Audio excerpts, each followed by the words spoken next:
očakávate, že Trenčín bude futbalovejší, pretože tá kvalita je jednoznačne na strane tohto mužstva na Slovensku, podľa môjho názoru najlepšieho mužstva.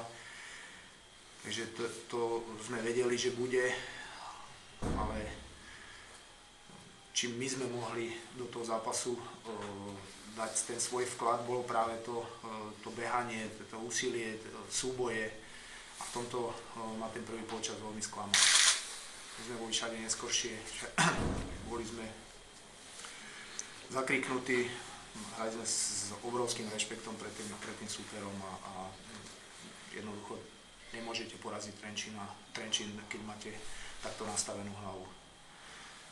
V polčase sme zmenili trošku aj to rozostavenie, prišiel Bajon, chceli sme trošku viacej sa dostať do hry, čo si myslím, že sa nám aj z časti podarilo. Nakopol nás ten gól, súhlasím s tým, že potom to už bol iný zápas, tých 25 minút, tak to mal vypadať vlastne z našej strany celý ten zápas, ale proti Trenčínu nemôžete vyhrať zápas za 25 minút. Takže prehrali sme si ten zápas sami, samozrejme, proti kvalitnému súperu.